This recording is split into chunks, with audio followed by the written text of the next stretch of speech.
Bismillahirrahmanirrahim. Assalamualaikum warahmatullahi wabarakatuh.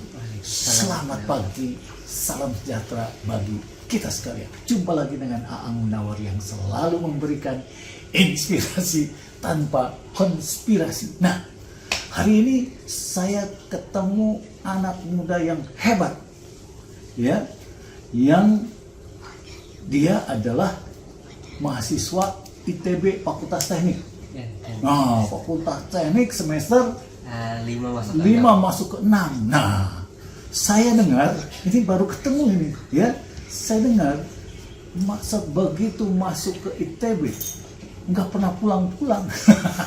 Nah ini, padahal kalau orang Jawa, waduh, baru sebulan, 2 bulan, 6 bulan pengen pulang. Ini nggak pulang-pulang. Nah, ini kita ngobrol. Namanya siapa? Namanya Ali. Ali apa? Ali Bahtanazar Umar. Oh, Ali Bahtanazar Umar. Itu apa namanya? Ada marganya atau enggak? Enggak. Enggak ada marga ya? Enggak ada marga. Nah, asli mana nih? Asli Kalimantan. Kalimantan apa? Selatan? Selatan. Oh, kotanya? Katanya Banjarmasin. Banjarmasin. Wah, jadi orang Banjarmasin nih. Coba ceritakan kenapa nggak pulang-pulang, apa nggak rindu sama orang tua, saudara, gimana tuh? Kenapa gak pulang-pulang ya? Satu, saya pas ketika pertama kali kuliah, Iya. itu kan semester 1. Betul. Itu masih COVID sebenarnya. Iya. Tapi udah di Bandung? Udah di Bandung. Oh, udah di Bandung ya. Terus? Ya, jadi sama dari orang tua tuh, Iya. kalau udah berangkat tuh ada kayak pepatah gitu ya, haram balik sebelum sukses. Sebelum sukses. Wah, kita doakan ini sukses ya.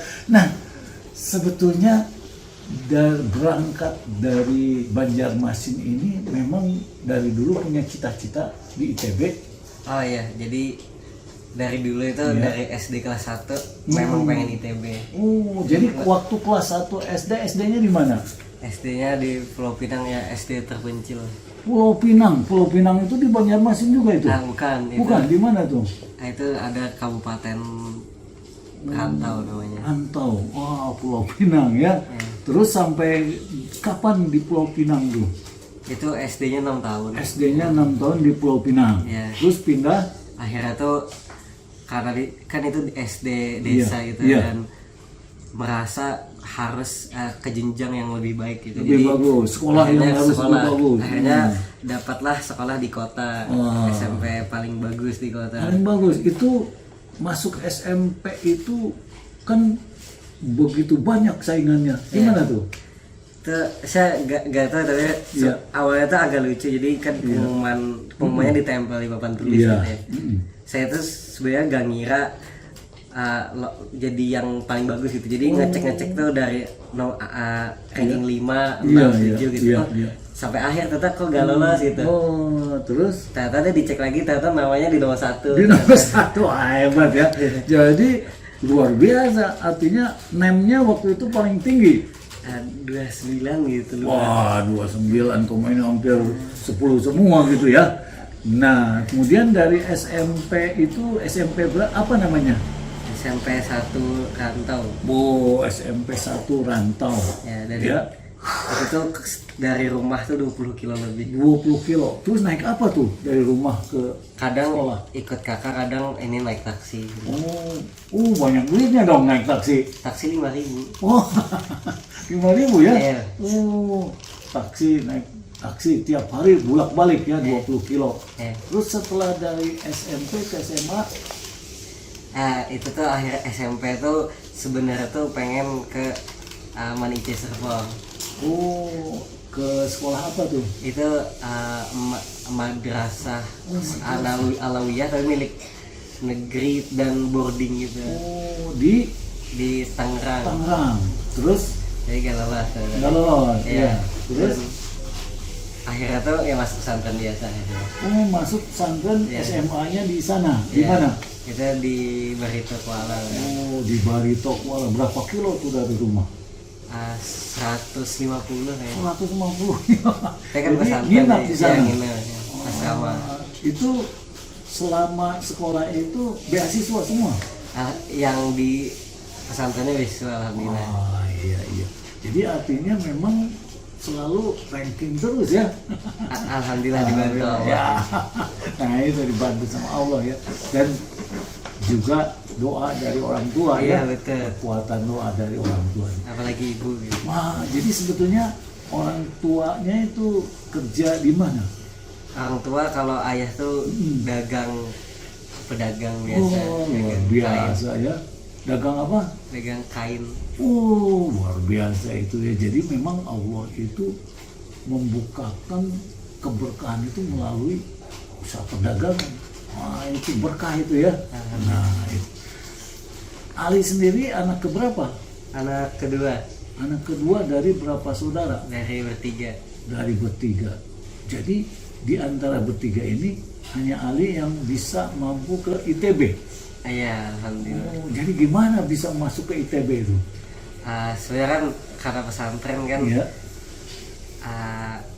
apa sih jalur undangan tuh hampir tidak mungkin Habis Quran? Enggak, hampir Enggak. tidak mungkin gitu. Hampir tidak mungkin. Ya, akhirnya Terus? jalur tes akhirnya. Jalur tes. Ya, alhamdulillah nilainya sampai gitu. Wah, luar biasa ya. Nah, kemudian bagaimana cara belajarnya dari SD, SMP, SMA itu sampai sekarang kuliah? Gimana tuh? Oh ya, sebenarnya tuh dari orang tua tuh kalau ngajarin belajar tuh jarang gitu, tapi yang diajarin tuh bermimpi tinggi gitu. Oh, Jadi akhirnya mendorong diri untuk disiplin gitu ya. jadi disiplin dalam hal belajar. Saya nggak belajar olahraga segala macam. Oh gitu. Oh, jadi belajarnya kapan? Pada saat pelajaran gitu? Enggak, belajar tuh dia misalnya contoh SMA Iya, iya. Belajar tuh dari sehabis Isya terus sampai jam 3 subuh. Jadi sehabis Isya kemudian mempelajari pelajaran-pelajaran mulai matematik. Ya buat persiapan masuk kuliah sebenarnya.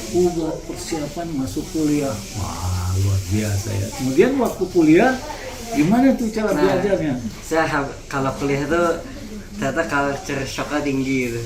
Ternyata tuh kan kalau ITB Iya. kumpulan semua orang pintar gitu. Iya, Dan betul. akhirnya tuh ya kita tuh merasa akhirnya ternyata di dunia ini kita biasa-biasa aja gitu. Iya. Dan harus diubah cara belajarnya. Oh, gimana tuh berubah cara? Mulai kapan bisa merubah cara belajar? Saya kan kalau kuliah tuh ada tahun pertama TPB. Iya. Itu tuh saya tersiap-siap gitu. Oh, Saya masuk semester 3 itu udah mulai nemu lah ritme belajarnya. iya. Terus selama pendidikan di ITB, apakah uang sekolah atau uang untuk biaya hidup dikirim oleh orang tua atau gimana? Kalau dari selama kuliah alhamdulillah semua ditanggung beasiswa gitu. Ditanggung beasiswa ya. Iya. Kemudian kalau makan begitu Akan dari beasiswa juga sebenarnya. beasiswa. Iya. Wah, luar biasa. Itu hebat. Jadi ternyata yang penting tekad ya. Ya, Ali ya. mimpi itu. Mimpi yang tinggi, kemudian disiplin Disiplin. dalam belajar untuk mencapainya, disiplin ya. Ya. Dan ternyata di balik kesulitan itu selalu ada kemudahan. Iya. Dan sebenarnya tuh dalam surah itu kan surah Iya. Al-Insyirah ya ayatnya. Pengertiannya sebenarnya bukan setelah kesulitan tapi ada kemudahan. Tapi saya sambil ada kesulitan tuh juga ada kemudahan. Jadi iya. beriringan jadi. Iya, jadi lebih banyak kemudahannya daripada kesulitannya ya. Ini dia ya. Jadi ternyata saudara-saudara ini memberikan inspirasi bahwa nampaknya jangan memikirkan beban hidup, ya. Iya. Karena kalau dipikirkan kita nggak mampu untuk menyelesaikannya, tapi ternyata pada saat kita melakukannya dengan ikhlas, sabar, nampaknya semua kemudahan-kemudahan dan nggak ada kesulitan gitu ya. Kesulitan sebenarnya ada. Pasti Ada. pasti Gimana ada. tuh kesulitannya? Seperti apa? Kesulitannya sebenarnya pasti ada, misalnya contoh Iya. kayak seperti belajar itu pasti muncul rasa malas gitu. Tapi karena kita punya mimpi, ambisi, akhirnya ya kita menyampingkan rasa malas. Iya. Jadi dengan mimpi dan ingin mencapai tujuan itulah kita bisa menghilangkan faktor X-nya, ya. Jadi kan teori McGregor itu ada manusia itu memiliki faktor X yang malas gitu ya. Tetapi ini justru yang faktor malasnya itu terus diturunkan. Alhama fujuroha wa taqwaha. Jadi saudara Ali ini mengembangkan yang wa taqwahanya ini ya, sehingga bisa mencapai. Kita doakan ya bahwa saudara Ali ini bisa menyelesaikan sarjana teknik di ITB ini. Amin. Ya, hanya 2 semester lagi ya. 3 semester. 3 semester lagi ya. Jadi rencananya setelah selesai misalnya ya, apa mau balik lagi ke ini atau mau nerusin lagi? Mimpi saya sebenarnya masih ada lagi setelah ini. Oh, jadi mau meneruskan lagi? Meneruskan lagi. Di ITB atau mau di luar negeri sekalian? Doakan semoga keterima di MIT. Wah, MIT itu yang di Singapura? Amerika. Oh, insya Allah, amin ya. Jadi apapun yang kita inginkan, cita-citakan pada saat kita mampu, ya mampulah. Jadi kita memang harus semuanya bisa, ya. Jadi ini adalah inspirasi yang luar biasa dari saudara Ali yang berasal dari Kalimantan Selatan, ya. Wah, hebat tuh. Mudah-mudahan sukses ya. Amin. Insya Allah, siapa tahu setelah berapa tahun yang akan datang saudara Ali ini menjadi miliuner gitu ya. Yang bisa mengembangkan di sana nih Kalimantan Selatannya ya. Aduh, itulah yang bisa saya sampaikan. Saya sangat mendapatkan inspirasi dan mudah-mudahan akan menjadi inspirasi buat anak-anak muda dan orang-orang yang masih terus mau berjuang. Ternyata bisa. Subhanallah. Terima kasih. Assalamualaikum warahmatullahi wabarakatuh. Waalaikumsalam.